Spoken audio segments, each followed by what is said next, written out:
Chapter 3. I did not give the children many lessons during those first weeks. Perhaps they were teaching me now. They were teaching me to laugh, to play, to be free.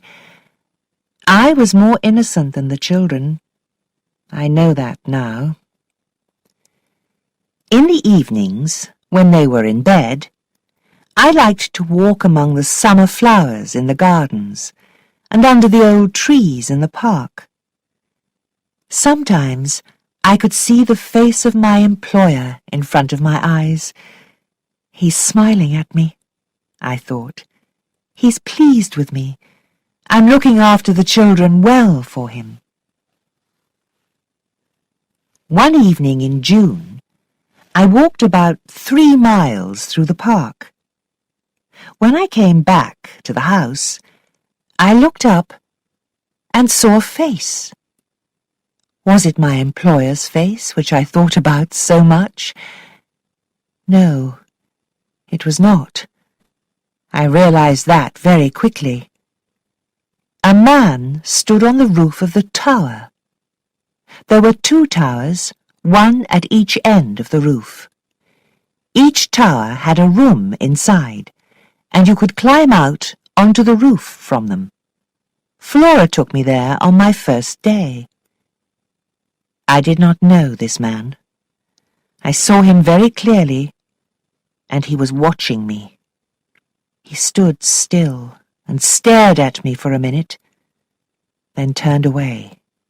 I was frightened.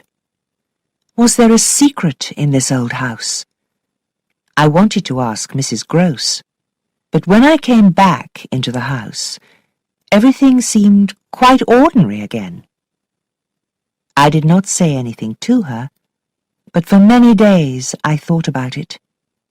Finally, I decided it was a stranger who found a way into the house. But he's gone now, so I can forget him. I won't worry about it. I preferred to enjoy my days with the children. I was never bored with them. They were happy, and they made me happy too. I did not think about my family at home now. Flora and Miles were my family, and this was my home. One Sunday, in the early evening, Mrs. Gross and I decided to go to church together.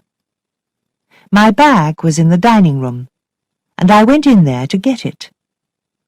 Suddenly, I looked up and saw a face at the window. It was staring at me through the glass. It was the man who I saw on the roof.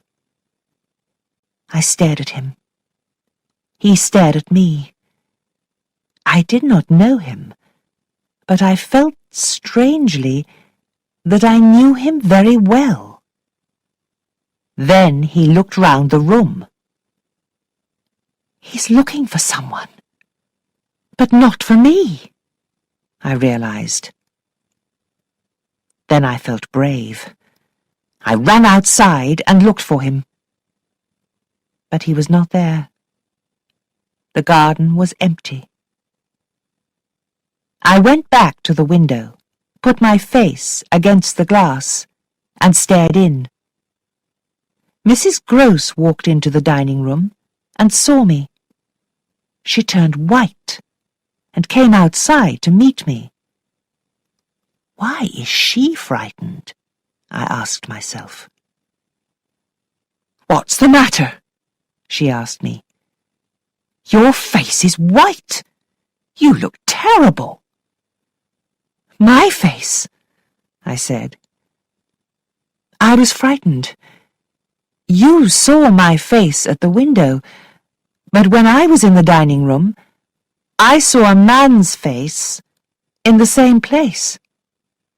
Who is he? Where is he gone? I have no idea. Have you seen him before? Yes, once. He was standing on the roof of the tower. You didn't tell me? What was he doing there? He looked at me. That's all. He was a stranger, a dreadful man. Mrs. Gross looked out over the gardens once more, then said, "Well, it's time for church now." "No, I can't go to church. Not now. I can't leave the children. It's not safe." "It isn't safe?" she asked. "He's dangerous," I replied. She realized something then. I could see it in her face. "What did he look like?" she asked. "He is like nobody." "What do you mean?" "He has no hat."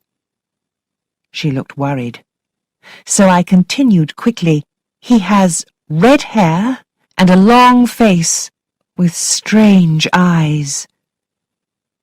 Mrs. Gross's mouth was open, and she stared at me.